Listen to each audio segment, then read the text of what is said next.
And welcome, everybody. This is the fourth edition of Cover One. We are week 4. San Angelo broke their losing streak last week, but before we get into it, got to welcome in my co-host, Ryan Chadwick. How's it going, guys? And Paul Harris. Hey, what's going on? All right, before we get any further, we got to thank our title sponsor, Whataburger. Whataburger's Buffalo Ranch Chicken Strip Sandwich is back. Chicken strips. Chicken strips. Chicken strips. Ranch. Ranch.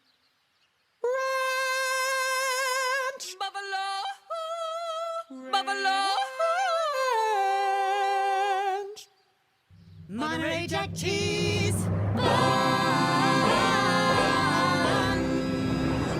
The Whataburger Buffalo Ranch Chicken Strip Sandwich.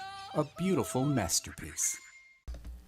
All right, Central beat Abilene Cooper last week in a great game. Chadwick, you want to talk about it? Oh, yeah. First off, congratulations to the Bobcats. I know it's been a while. 10 games since y'all last won in El Paso. Sorry I couldn't be at Abilene to watch that one. But, of course, this one had all the drama expected out of a Bobcats game. Central's leading early. 10-point lead at the half, something like that, 10 or 11. And then, of course, Abilene Cooper crawls back in the second half. And it all falls on Squeaky English's shoulders to basically secure that victory. He had a monster game on the ground. Not so impressive through the air, but he did what was needed. But what really was impressive was him running with the football. I was talking to Paul about it earlier. Faced with a 3rd and 10, doesn't really know if this is going to work out, and he really just puts the game on his back to get into the end zone. So congratulations to the Bobcats on that. We move now to Belton. Central hosts Belton, who's 0-3 this season. Bobcats sit at 1-2. I do think this is a game that the Bobcats can and should win as long as they limit penalties and turnovers. Go, Paul. Yeah, Belton went 10-2 last year. They had a great game with Central, won 41-38. They took a big hit from graduations. They got a bunch of sophomores in the starting lineup, and you can tell by the way they've started, they've only scored a combined 24 points the first 3 games. So this is looking like a great opportunity for Central to try to build some momentum after last week's win. All right, and that's going to be our Central coverage. And, of course, we are going to thank Angelo Bolt for bringing you all the Bobcat coverage. Since 1994, Angelo Bolt and Industrial Supply has served the Concho Valley for 30 years and counting. Angelo Bolt is the go-to place for fasteners, power tools, air compressors, safety equipment, and everything in between. Chances are Angelo Bolt will always have what you need when you need it, and that odd chance they don't have exactly what you're looking for, they'll find it fast. No request is too big or too small for Angelo Bolt, located at 808 Warehouse Road, where customer service is their top priority. Thank you, Angelo Bolt, for bringing us our coverage of all things sports in the Concho Valley. All right, and we are going to come back right now. We're going to talk about Lakeview and Lubbock High. Lakeview got a big win last week. Paul, you want to talk about it real fast? Yeah, just like Central, it hit double digits. They hadn't won 11 losses in a row, and so just feels great for them to get a win, And the way they did it, another huge offensive performance by their quarterback, sophomore Chris Alviso. He had 337 yards passing, 5 touchdowns to 5 different receivers, all in the first half. And, he's just exceeded all expectations you could hope for a sophomore stepping in like he did. And they're averaging 39 points a game now. So just huge benefit for them to have an offense that can do something like that. Chadwick, we got a John David Baker deal situation going on here. You say what you want about the Chiefs. They do occasionally get that incredibly talented quarterback, and it looks like that sophomore is what the Chiefs have been looking for. Now they go up against Lubbock High, a team that comes off their 2nd win in a row. Had a rough week 1 against Hereford, but since then they beat Big Spring at home, and they beat Snyder on the road by 1 point last week. Now, Big Spring is a common opponent for both these schools, and kind of will gauge what exactly Lubbock High is capable of this year. Now, the Chiefs have been a little bit vulnerable on the ground on defense this year, and that is Lubbock High's strength. So if the Chiefs want to win this one, they got to shut that run game down. Conversely, Lubbock High is weak in the secondary. Their corners have been burned by Big Spring and Snyder on big plays through the air, and that kind of just seems what Lakeview's bread and butter is in this season. So it should be an exciting matchup. This one is on Thursday, of course. So we will have all the details and highlights in that game in the post game show. But I'm just going to say it's going to be a good matchup. But let's go Chiefs. All right, moving on. We have our next game, Buena Vista at Water Valley. Water Valley moved back down to six-man after this last realignment. They are 2-1. They're playing Buena Vista. This is a ranked matchup. Buena Vista is 3-0. They beat Erie County that first week, 59-14, I believe, and then Union Hill and I think Grand Falls. Was it Grand? That's right. Grand Falls, and then Water Valley beat up on Panther Creek 65-0 last week. Ranked matchup should be a very, very good six-man game. Paul, you want to talk about Ballinger and Brady? Yeah, this is a pretty awesome game. You know, it's a great rivalry. They've played more than 90 times over the last 100 years. They play almost every single season, and even when they're struggling, they tend to have great games. So this one should be even better. You know, Ballinger's off to a 3-0 start following a winless season last year, so a ton of excitement in Ballinger. Brady's coming off a really impressive win last week, 47-45 over Ozona. So, you know, it's a really interesting matchup here. Ballinger's defense only allowed 16 points in 3 games, so this will be the first big test for them to see just how legit that defense really is. Yeah, Ozona. I was expecting Ozona to win that one last week, and Brady held on tight. And then Ballinger has been playing lights out this year. I think moving down might have maybe helped their mentality a little bit. And then of course they have they had a really tough strength of schedule the past two seasons. So moving on, Chadwick, do you want to talk about Friendship and Lubbock Cooper? So this might be the game of the week for Cover 1. We got the Central Bobcats, fellow district mates, the Friendship Tigers, just traveling across town down to Lubbock Cooper to play the 5A Division II number 8 state-ranked Lubbock Cooper Pirates. Now, both of these schools have played a pretty tough schedule so far. Both traveled to play schools in the Metroplex. Of course, Friendship lost to Byron Nelson 48-46. Meanwhile, the Pirates beat Lovejoy by 5 in another high-scoring matchup. So this one should be electric. Say what you want to a 6A to 5A advantage, but both these schools have high-octane offenses. I'm pretty sure Friendship is averaging 68 points a game over the last 2 victories against Wichita Falls schools, who aren't bad at all in any case. Meanwhile, you got Lubbock Cooper, who's coming off wins over Coronado, another Lubbock school, and I just think that this one is going to be a great test for Friendship, just to see if their defense can stop another high-octane offense. But this is going to be a really big test to see how far Lubbock Cooper is going to go this year. They lost this game to Friendship, at Friendship by 1 last year, and if the Pirates can pull this one out, you should see them rise in the state rankings. All right, and with that, we will be right back. Welcome back, everybody. We're here with Coach Guy, Houston Guy, formerly of the Wall Hawks. Coach Guy, how are we doing? We're doing great. Thanks for having me back today, and I appreciate you guys having me back this week. Absolutely. We love having you on, man. Your insight is... Well, what an amazing game last week for the Hawks. I know, ballsy call, going for it on. Great job down at the wire for those guys offensively and having a play ready. Hats off to Coach Launderholm and that offensive line and the offensive receivers, and great job by Landon and hooking up with Lane in the end zone. And what a great play call by Rob. How do you feel Jim Ned played though?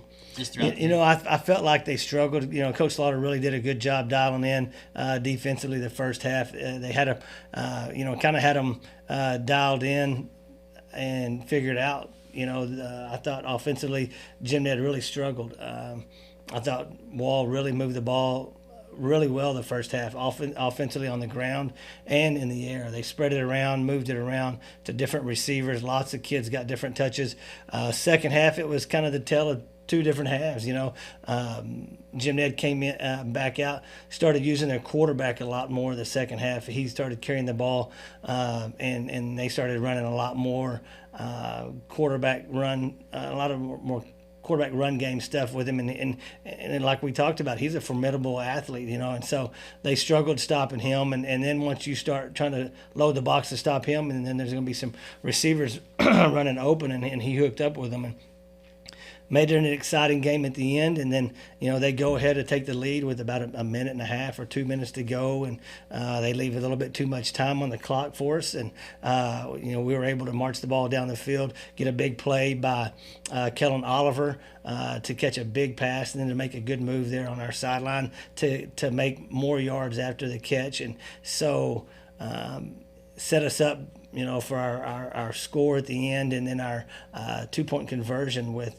Lane and Landon hooking up at the end. And so we were, everybody's in the stands going to second guessing what everybody would do, and we were all talking, and not many people realized that the holder had the little Wiggins kid had he had separated his shoulder, and so not many people realized he was the holder, and so there really wasn't a whole lot of options to kick the ball. It was one of those things they knew going in, if we score, it's going to be a 2-point play, have it ready to go immediately, and so those guys were prepared, and so hats off to the Hawks.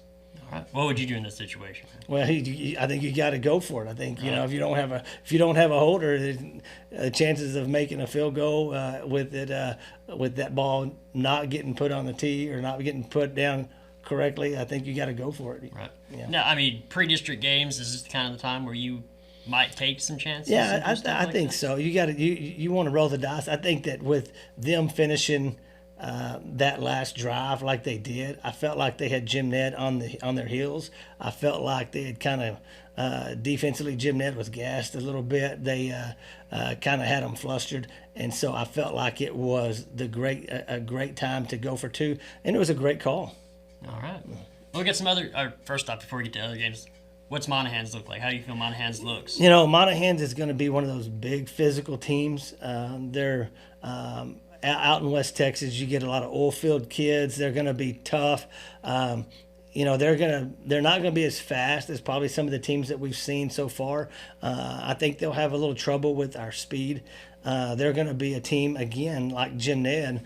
They're going to run a lot of zone read with their quarterback. Quarterback's pretty good. They're going to have a big offensive line. It's going to be physical. It won't be the biggest. It's not going to be an offensive line like Brownwood's, but there'll be a physical offensive line. Defensively, they're going to use their 9 techniques. Their outside linebackers try to blitz off the edges some, try to create some havoc with those kids. But linebackers on the inside are pretty physical. They're not oversized. They're not real big linebackers, but they're pretty physical, and that's going to be their whole team. They're going to be a physical football team. Where they're going to probably struggle the most matching up with us is probably team speed wise, where we get Barbie back this week, and I think he's going to try to play both sides of the ball. So that'll help our speed in our running game a little bit. So I think that's where they'll struggle more than anything. That's where the Hawks will benefit the most is the speed on the ground and throughout the air. I think they'll have a hard time covering our receivers, and then once we catch the ball in space, I think they'll have a hard time catching us. We're nearly a month into this season already. Yeah. Who on the Hawks has really stuck out to you? Oh, besides gosh. the big names, don't go out there and don't name your son either. He is playing pretty good. No, I've been he is real playing proud pretty of good. him. I got to come up with another. Lane Stansbury at defensive end has played really well, and Lane's a kid who we always thought would really be a good defensive end, but he's been injury prone for the last few years, and so he hasn't had that opportunity. But Lane has really been the kid that has shined. And if you've seen Weston Scandalari at nose guard, you would never know that he's a nose guard. He's not a very big kid. And so those two guys, and then you got Brylan White at nose guard, at the other defensive end. And if you see Brylan, he's a daddy. He's a dude, and he looks the part. But if Weston walks in, you're not going to think he's the nose guard. And so right. To see him play down in the trenches, it's one of those things. It's really impressive to see what he accomplishes. And so really proud to see him. But really, Lane has had a heck of a year for us. And, really, really proud of the way he's played. He's probably been the biggest surprise for me just because I wasn't really sure how he would handle that. And so defensively, that's a big one. Oh gosh, and then you could name a bunch of them, but that's Lane probably the biggest one. And Landon at quarterback has been really done really well. You know, he does a good job of avoiding giving up the sack. You know, I'm gonna pick on Landon a little bit. He's really not that fast of a kid, but he's not taking a whole lot of sacks. He gets rid of the ball really fast. He doesn't put his offense in a bad position. If he does get flushed out of the pocket, he doesn't make a bad decision by forcing a ball into double coverage or coverage that he can't make a good pass. Landon's done a really good job offensively, you know, spreading the ball around and then not forcing things and putting his offense in a bad position. So I've been really proud of Landon also. You know, I feel like there's an expectation that will all everywhere, so everybody knows, hey, we got to do our job. And right, I feel like agree, and I think you can you could go across the board and pick out, you know, that's a great kid, that's a great athlete, and Right. and that wouldn't matter if it was the offensive line, defensive line, secondary, wide receivers, running backs. I think, and for it to all work, everybody's got to do their job, and everybody's got to be successful at their job. And so you could sit here and name, you know, 3 or 4 defensive backs that have done a phenomenal job. You could name the receivers that have done a phenomenal job with Oliver and Reed, and those guys have been amazing out there. And then, you know, the offensive line, they've been, you know, really solid. So, you know, they've done really well. All right. We're going to talk about 2 teams in your district from last season, Grape Creek and Brady. Grape Creek got a win. They were down 27-0 at halftime, came out, scored 38 unanswered points. Yeah, phenomenal win by those guys. Coach Tills does a great job. I've always, you know, respected Coach Till a ton. We've played against him, you know, since he's been at Grape Creek, and I've always thought a lot of Coach Till. Super excited about his kids and the program that he has over there. And what a great win last week. You know, being down, you know, you can handle that 2 different ways. You could have quit and you know, just waited out the clock and got the game over with, but his kids didn't. You know, they came out, they regrouped at halftime, you know, and came back and made those adjustments and those changes at halftime, and came back and really set the tone that second half, and came out and made a statement win, really, and I was very proud of them. All right, and now Ballinger too. Brady's playing Ballinger. This should be a really good matchup. I think so too. Ballinger being 3-0, and it's been a long time since Ballinger's been 3-0. Ty is doing an amazing job over there. You know, and Brady is doing really well too. So this is going to be a game. I think that it's not going to be a make or break game for either one of them, but it does kind of put a feather in your hat for the team that gets the victory. All right. All right. Anything you want to add before we get out of here? No, just Got good a luck. score prediction for me for the Hawks? I think it's going to be a runaway. I think it's good. I think it could be 35-7, 42-14. I think it could be, and that's I usually don't do that, but I think team speed could be a factor tonight. All right. Well, Coach, thank you for coming in today, man. Hey, We you bet. appreciate Thank you very much. Appreciate it. All right. Back to you guys. For any banking needs, go to Texas Bank. Proven, local, and strong is how customers refer to Texas Bank, one of the most successful banks in the Lone Star State. Texas Bank is a full-service bank with over $2 billion in assets, and they operate in 16 locations from El Paso to Dallas-Fort Worth, including 3 right here in San Angelo, located at 2201 Sherwood Way, 1815 North Chadburn, and 4206 College Hills. Texas Bank staff are your friends, family, and neighbors. All right, where are we at? Player of the week, correct? Let's talk about player of the week. Players of the week. Chadwick, you want to take this and lead this real quick? Yeah, I'll go ahead and intro it. So we usually have a specific player that we like to shout out, but this week we had 2 of our San Angelo schools snap losing streaks. So we're going to shout out both the Lakeview Chiefs and the Central Bobcats. Both got victories last week. Of course, Lakeview won over Lamesa and Central won over Abilene Cooper. Paul, just go ahead and tell me a little bit more about this sophomore quarterback they got. Yeah, I mean, again, stepping in week 1 for an injury, you know, you couldn't have asked for. I mean, he's thrown 690 passing yards and 9 touchdowns his first 2 starts. That's incredible, you know. And then last week, I mean, he gets them off to a 28 points in the first quarter. Just gets them rolling. Like I said, distributing the ball was impressive to me. The 5 touchdown passes to 5 different receivers. He didn't have as big of a rushing performance, but he's got that element to his game, and it's just really made Lakeview a really dangerous offense. And, you know, with what he did last week, putting up 55 points, I think he's a very worthy player of the week candidate. and you love to see it. And like when you have an offense that potent, sometimes it doesn't matter what your defense does; it just becomes a sprint. So it's very positive news, and it's great to see out at Lakeview. Now on the Central Bobcat side, of course, I got to shout out my Bobcats. We had Evan Vaughn, the Bobcats kicker, nailed a 50-yard field goal, which is impressive by any standard in the high school game as time expired in that first half. Ended up not really being the difference in the game because the Bobcats won by 4, but it definitely gave that little bit of cushion so Cooper couldn't kick a field goal when the defense made their last stand. But also we got to talk about the Bobcats signal caller, of course, Squeaky English. Didn't have as an impressive day through the air, but as I mentioned earlier, his legs really carried the Bobcats to victory. He had over 100 yards rushing on the ground, and when it was crunch time, English said, "Put it on me, I got us," and he absolutely carried the Bobcats to that finish line. So we're going to shout out those guys, and James, go ahead and let us not forget about our small schools. Our small school guys, we have two-way receivers here. Ozona's Michael Daniels and Miles' Cooper Ellison. Of course, Miles' quarterback, Liam Yancey, put up incredible numbers again. But Cooper Ellison had 5 receptions for 198 yards and 3 touchdowns, and Michael Daniels for Ozona had, 8 receptions for 212 yards and 3 touchdowns. Those are insane stats from those guys. And I guess we can't forget Johnny Menefield from Brady. He had, 16 tackles and over 160 yards. Just incredible numbers from guys around the Concho Valley. Big week for the Concho Valley. Big week for the Concho Valley. But we do have some other games we got to get to. Chadwick, you have Sweetwater at Estacado. So I'm actually going to combine the next 2 matchups we got. We got Sweetwater traveling to visit Estacado, and we also have Abilene Cooper traveling to visit Lubbock Coronado. That will be a doubleheader this afternoon and tonight, of course. And Nick our other South Plains Live correspondent, will be covering both those games. Now, both these teams come off 2 losses in a row on games that are kind of a bit of a head scratcher for Estacado, more of a back to the drawing board for Coronado. In both these losses for both these teams, turnovers and penalties have been a huge problem.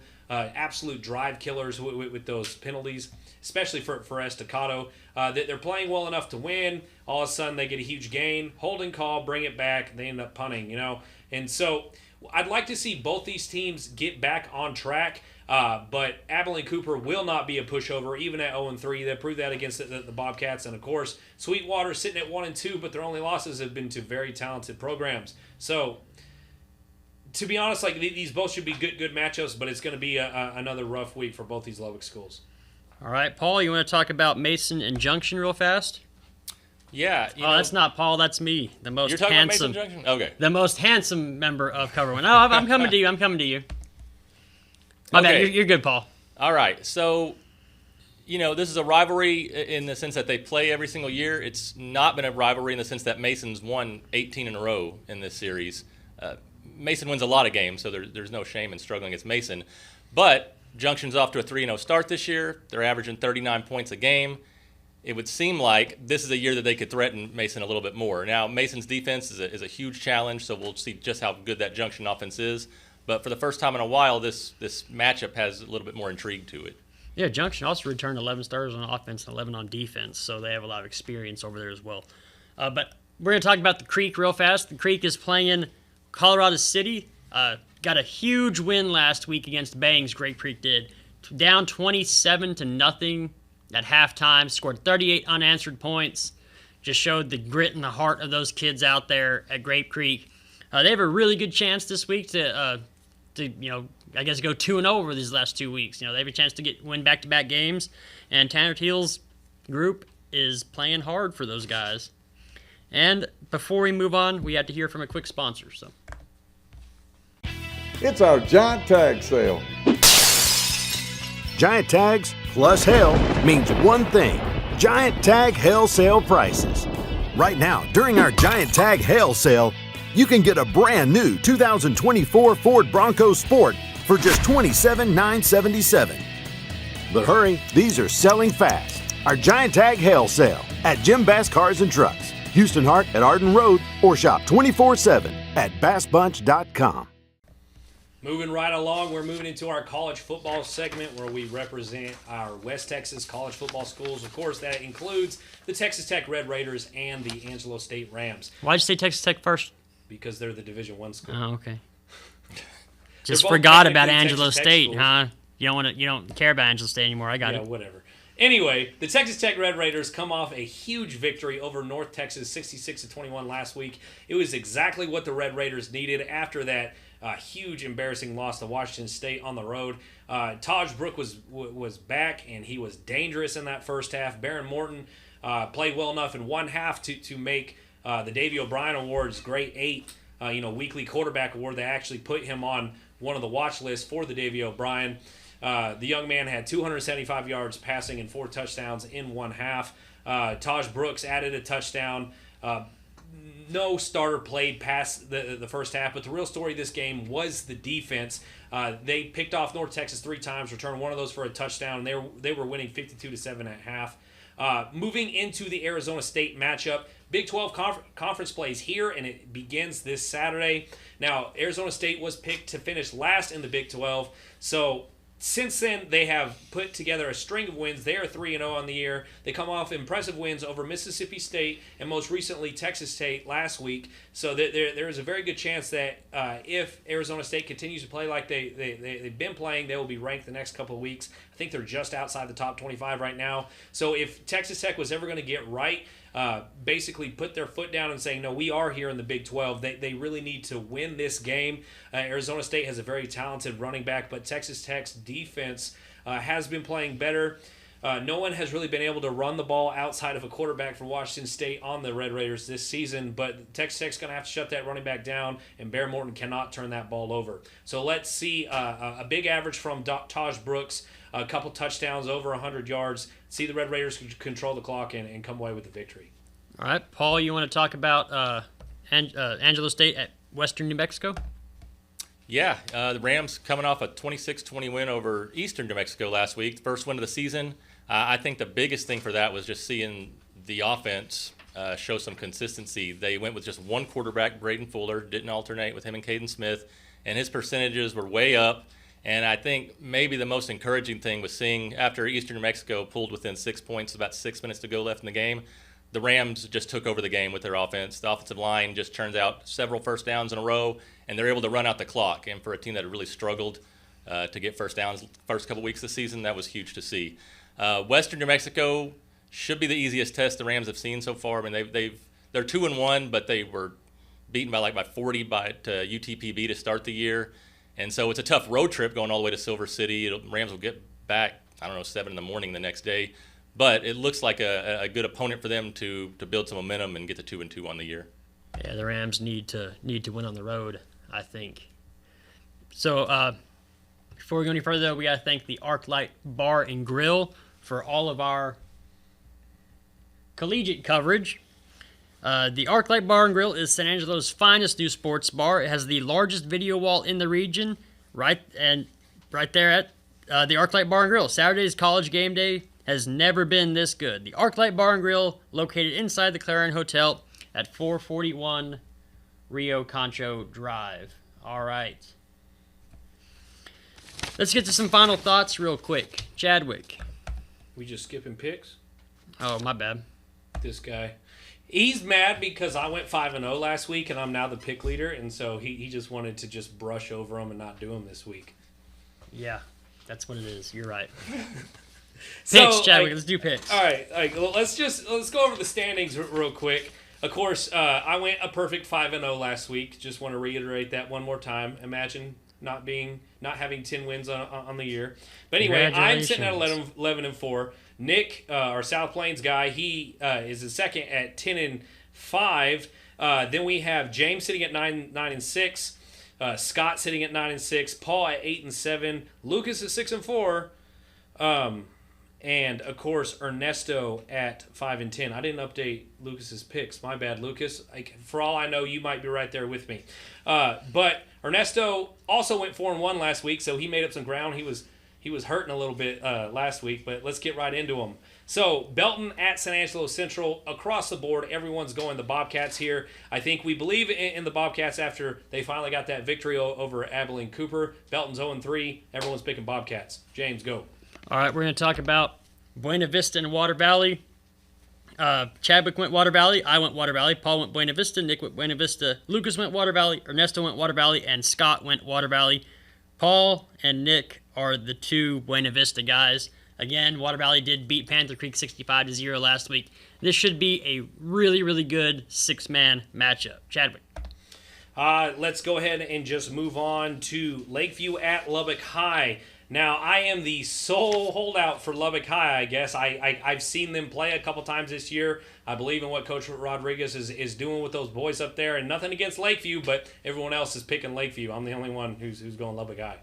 All right, moving on to Ballinger and Brady. Chadwick went Brady. I went Ballinger. Paul went Brady. Nick went Ballinger. Lucas went Ballinger. Ernesto went Ballinger. And Scott went Ballinger. This should be a really, really good matchup. Both these teams are on the up and up. And Chadwick, you want to do Friendship and Lubbock Cooper? Yep, finally a state-ranked team playing a 6A team. It's going to be a good one. Scott and I are the only ones who are going Friendship. We're rolling with the 6A team. I've seen a lot from both teams, and I think Holden Phillips and the Friendship Tigers. Leighton Stone, Texas Tech commit. I just think they're going to be too hard to stop. I think this game might have 70 points, but me and Scott are going with Friendship. Everyone else is rolling with Lubbock Cooper. All right, now on to final thoughts. Paul, you want to talk about Very Best and Baird? Yeah, this is a great six-man game right here in Tom Green County. Baird's 3-0, and they've got Nathan Hayes as their head coach. Area fans may remember him from Water Valley. He took them to the state quarters a few years ago. He's won 4 state titles, 2 at Kroll, 2 at Benjamin. So no surprise he's got Baird turned around in a hurry. Very Best is just a few points away from being undefeated as well. They lost their season opener to Zephyr, who's ranked number 9 in the state, I think, in 1A Division II. Very Best has bounced back with 2 45-point wins, so should be a good game out there. All right, I'm going to talk about Miles and El Dorado. El Dorado has a very strong start, but I don't know if anybody can stop this Miles offense. They're fast, and they believe in Liam Yancey, who has incredible numbers. He's just a sophomore. Cooper Ellison has really, really good. And Tevin Mead, you can't forget about Tevin Mead in the backfield. He's put up really good numbers this year as well. And that should be a extremely good game. Chadwick. So my final thought, I'm going to be talking about another Thursday night game. Won't give any spoilers so y'all can see it all in the post-game show later. But it is another battle between a 6A school and a 5A school. Lubbock Monterey traveled to Odessa High to play at Ratliff Stadium. Now, this is another common opponent for the Bobcats that everyone here knows. Odessa High likes to toss the ball around. They did graduate many of their talented offensive players after the end of last season, including a guy who went to Oklahoma. But the real story of this matchup was the Monterey defense. Their quarterback, Luke Arrington, he's gotten much better, but you could tell he's still not quite adjusted completely to that offense. I think he's going to take another step forward as the season progresses, but that Monterey defense swarms to the ball, and it's really hard to score against them. So I was at that game, and stay tuned for all the results. All right. Well, this has been Cover 1 for Week 4. Stay tuned for our halftime scores up.